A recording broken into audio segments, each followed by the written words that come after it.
All right, so this will be the last part of our World War II, sorry, our chapter 36 after World War II, beginnings of the Cold War um, ideas. So, areas of competition until the 1960s. Well, there was Germany because the Allies set up a divided Germany after World War II. These are the different zones. You might remember this from US history. And then way over here is Berlin, the capital. And you might notice that half of it is um, as Western states, and half of it is Eastern. So that means half of it is communist, while half of it is not. And that resulted in some problems, such as the Berlin airlift and then eventually the Berlin Wall. So lovely. Also, Korea, Cuba, and the arms race.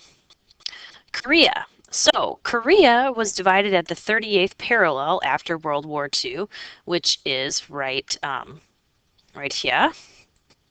And this was because they couldn't agree what was going to be are they going to be capitalist? Are they going to be communist? We don't know. So we're just going to divide them on the 38th parallel. So in 1950, the North Koreans, whose capital was Pyongyang, decided that they would invade South Korea to unite Korea together, and they captured the South's capital of Seoul. Now, the United States, with the backing of the United Nations, then invades and pushes uh, the North Koreans first back to Pyongyang, or excuse me, back across the 38th parallel, and then decides, hey, maybe we can unite the Koreas as democratic. So they push them all the way back towards China. But when they push them back towards China, the Chinese, who are also communists, get involved and start pushing the troops south. And this is a very bad thing for the Americans because the Chinese have a lot of people. They are not equipped well.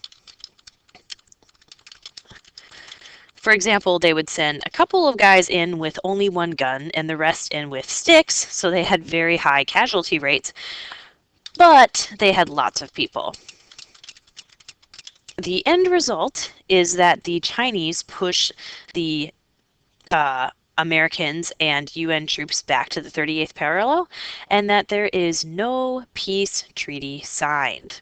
So, up until today, there is no peace treaty signed officially, and that continues tensions. And I'm sure you've heard about in the news the nuclear tests in the north and the responses from the south. And the south will play like pop music so that people in North Korea can hear.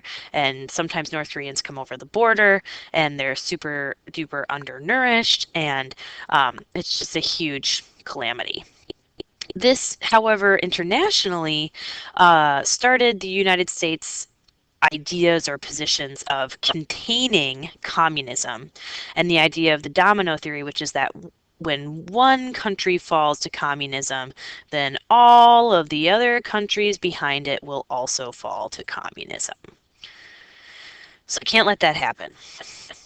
What's a good way to show someone that you're powerful? Building bombs. An arms race. This was another theater of competition. This is a bomb that was exploded in the Marshall Islands by the United States, and it was part of Operation Crossroads. So, um, the arms race was part of the military industrial complex, which is that your society, your government, and your military are linked together, and the stability of your country is linked to the stability of your military. Okay? So if you spend a lot on your military, then be you will have stability and you will maintain power. The United States has really promoted this. Last year, we spent more than the next 13 countries combined on our military. And the country that spent the second most was China, but again, they were part of those other 13 countries. Just how many bombs did people have? Lots. At their peak, the United States had over 30,000. Russia had over 40,000, and the United States bombs were extremely, extremely powerful. Then we enter this, time period of detente or whatever. But so how big were these bombs? Well, here's a really good graphic. I took this from a YouTube video, and I will link that to the classroom so you can see it. Here is Hiroshima and Nagasaki. And these are like just the heights of the mushroom clouds. This is Mount Everest. Okay? This is the average height of a commercial airliner. Here is the biggest bomb that the United States exploded. This is the, remember that guy who like fell down to earth from as part of a Red Bull thing? This is where he fell from. This is the biggest height that the Tsar's bomb was dropped from. Just how big were these bombs? Here's a chart to show you. This is from Business Insider. So if this is, each little square is 1 ton of TNT. This is 1 kiloton of TNT. This is Little Boy and Fat Man, Hiroshima, Nagasaki. These are other bombs detonated by the United States. This is the B-53. This is Castle Bravo. It's 15,000 kilotons. That is a very powerful bomb. And like I said, I will connect this video in class if you're interested. Just ask me about it. Okay, another flashpoint, Cuba.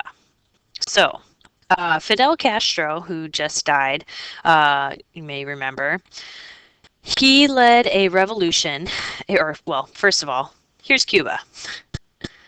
Very close to the United States. This is why people can migrate to the United States from Cuba in rafts and boats and stuff, and we will take them in because of this missile crisis. So Castro, who had like communist leanings, but we didn't really know if he was communist or not. He led a revolution against a dictator who was very friendly to the United States, Batista, very friendly especially to the U.S. Sugar companies, which had a lot of land, were making a lot of money in Cuba. So Castro led this revolution, and he was successful. He won. He set up a communist government, and the United States, because he kicked out Batista, sets up an embargo against Cuba, which actually just started softening in 2016. So we pulled out all of our sugar companies, we pulled out all of our investment, and the Soviet Union was very happy to step right into that place the United States had left and give economic, social, and political aid. The Soviets sent people such as doctors and planes and all sorts of technology. Not the internet, but, other things. So the United States was very angry about this, and Cuba's like super close to us. Here it is, right? So we were very nervous about this. So we were looking for ways to stop Castro. So in '61, we launched some Cuban dissidents who were trained by the CIA into the Bay of Pigs, and they are not successful. They are supposed to assassinate Castro, but they fail miserably.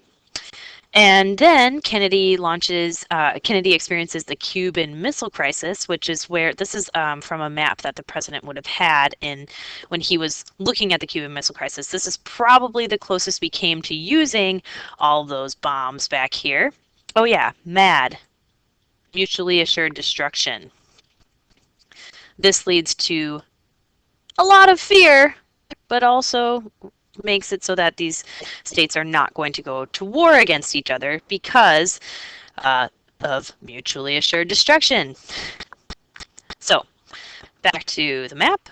Cuban Missile Crisis, this would have been what President Kennedy had. He knew kind of where these missiles were, and they were within striking distance of the United States, and so they were going to be. The Soviet Union was supplying these missiles, obviously, and they were going to be supporting them further. I guess you could say they're assembling missiles in Cuba. Have the supplies to do this on these ships, and Kennedy says you've got to turn those ships around, or we're going to bomb you. And Soviets eventually concede, and the United States promises no further interference. So, phew. By 1962, the world is divided into those who are NATO members and Western aligned countries and or colonies, and Warsaw Pact members and USR aligned areas. You'll notice that China has this different color. Why is that, China? Well, that's because China, right over here, is a communist country, but they had tense relationships with the USSR, partially because of their relationship with Cuba. So they were not willing to just go along with the program. And we'll learn about that when we get to chapter 37. Have a great day. Don't forget to do the listening check. Thank you.